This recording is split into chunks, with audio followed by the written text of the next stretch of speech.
दोस्तों स्वागत है आपका मेरे यूट्यूब चैनल मोस्ट एंगे इन्फॉर्मेशन में। आज मैं एक नई इन्फॉर्मेशन लेके आया हूँ जो कि सीआईएसएफ फायरमैन के डॉक्यूमेंट वेरिफिकेशन में क्या क्या जो होता है डॉक्यूमेंट लेके जाने हैं वो है एक ऑफिशियल डाटा है। और दूसरा नंबर आपका जो सेफ स्कोर है वो क्या रह सकता है मेडिकल के लिए, इसके बारे में मैं आपको बताने के लिए आया हूं।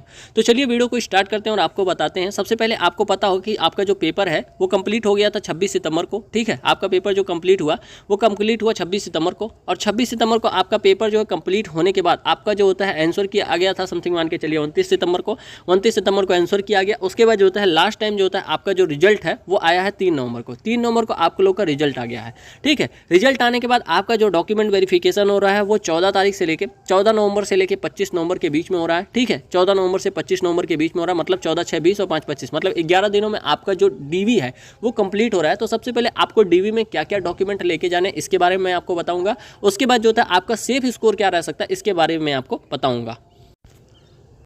तो मैं आ चुका हूं सीआईएसएफ फायरमैन का जो अभ्यर्थियों के लिए महत्वपूर्ण निर्देश दिए हुए हैं उसके बारे में अगर हम बात करें तो यहाँ पे लिखा हुआ है कि अपने ई प्रवेश पत्र में दिए गए स्थान, ठीक है, अपने हाल ही में जो होता है रंगीन पासपोर्ट आकार की फोटो, मतलब आपको जो फोटो ले जाना है वो इस समय की फोटो ले जाना है। मतलब अभी आप जो जैसे स्थिति में है उस स्थिति में आप फोटो खिंचवा के उसके बाद जो होता है केंद्र पर लाएं, अन्यथा आपको भर्ती केंद्र पर आने की अनुमति नहीं दी जाएगी। ठीक है, भर्ती वहाँ पे जो होता है चिपका कर लाएंगे। ठीक है, दूसरा नंबर क्या है, दूसरा नंबर जो है वो लिखा हुआ है कि जो होता है यानी कि होता है सीआईएसएफ में जो होता है के लिए जो होता है शैक्षणिक योग्यता मान्यता प्राप्त बोर्ड से जो होता है 12वीं होनी चाहिए। मतलब ये बोल रहे हैं कि आपकी जो होता है मान्यता प्राप्त बोर्ड से जो होता है 12वीं होनी चाहिए, 12th होनी चाहिए, वो आपका जो होता है साइंस से होना चाहिए। ठीक है, तो साइंस से होना चाहिए तो आप जो होता है इसमें जो होता है एलिजिबल हैं। ठीक है, उसके बाद जो होता है दस्तावेज सत्यापन जो होता है दिन में 2 बार होगा। एक जो होता है शुरू होगा वो जो होता है 7:30 बजे से होगा और जो होता है प्रथम पाली रहेगी, और दूसरी जो होता है पाली रहेगी वो 12:30 बजे से रहेगी। भर्ती प्रक्रिया में जो होता है प्रक्रिया में ठीक 8 बजे प्रथम पारी और जो होता है ठीक 1 बजे जो होता है दूसरी पारी जो होता है शुरू हो जाएगी। मतलब ये बोल रहे हैं कि आपका जो होता है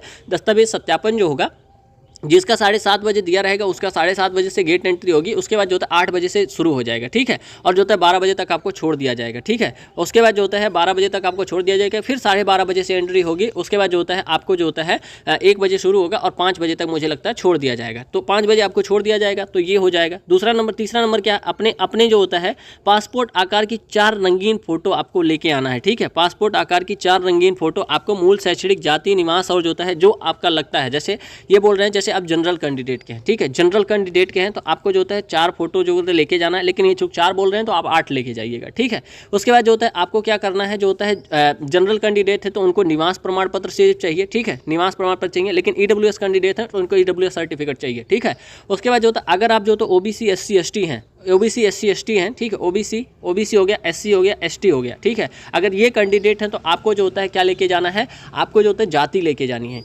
जाति, अपनी जाति कौन सी है उसको लेके जाना है। बाकी आपका निवास हो गया, 10वीं 12वीं हो गया, आधार कार्ड हो गया। ठीक है, और फोटो हो गया, फिर एडमिट कार्ड हो गया, और जो आपने एग्जाम दिया था उसको भी लेके जाइएगा, हो सकता है काम लगे। तो इसी वजह से जो होता है आपको जो होता है रिस्क नहीं ले रहा है। ठीक है, ये हो गया। उसके बाद जो होता है भर्ती प्रक्रिया में ये सभी जो होता है ये सभी लिखे हुए हैं। तो ये सभी जो होता है डॉक्यूमेंट थे जो कि आपको लेके जाने हैं। ठीक है, तो चलिए अभी हमने आपको डॉक्यूमेंट के बारे में बता दिया है। अब बात आती है सेफ स्कोर की कि आपका जो होता है सेफ स्कोर क्या रह सकता है, जिन भी कैंडिडेट के कितने नंबर बन रहे हैं तो वो जो होता है सेफ है। तो अगर हम बात करें तो अगर आप जो होता है जैसे आपको पता होगा कि आपकी जो वैकेंसी है वो स्टेट वाइज है। ठीक है, स्टेट वाइज आपकी वैकेंसी है और स्टेट वाइज वैकेंसी होने की वजह से आपकी जो कट ऑफ लगी वो जोन वाइज लगेगी। ठीक है, कट ऑफ लगेगी वो जोन वाइज लगेगी। तो रेड जोन में जो स्टेट आएंगे, ठीक है, रेड जोन में जो स्टेट आएंगे यूपी, बिहार हो गया, राजस्थान हो गया, मध्य प्रदेश हो गया, दिल्ली हो गया, हरियाणा हो गया, ये यूपी में रेड जोन में आ गए।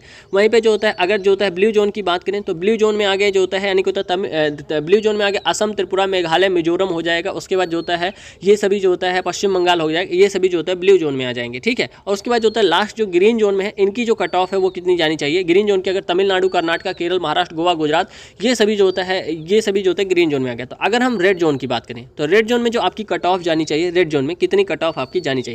तो जिन भी कैंडिडेट की जनरल में रेड जोन में मुझे लगता है 85 नंबर हैं, 85 नंबर है, वो मुझे लगता है सेफ जोन में, रेड जोन में। वहीं पे ओबीसी कैंडिडेट, जिन भी कैंडिडेट के 84 नंबर हैं, 84 नंबर है, वो मुझे लगता है सेफ जोन में। ईडब्ल्यूएस कैंडिडेट, जिन भी कैंडिडेट के 84 नंबर हैं वो मुझे लगता है सेफ जोन में है।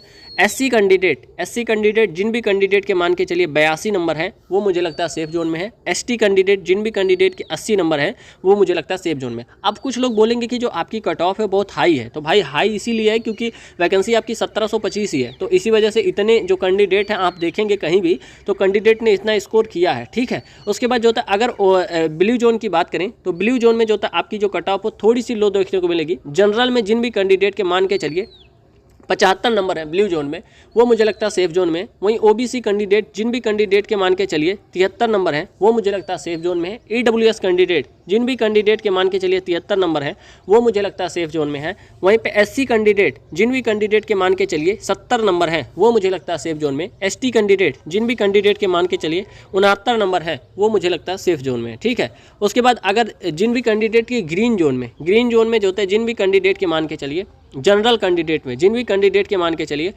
69 नंबर है, वो मुझे लगता है सेफ जोन में है। वहीं ओबीसी कैंडिडेट जिन भी कैंडिडेट के मान के चलिए 67 नंबर है, वो मुझे लगता है सेफ जोन में है।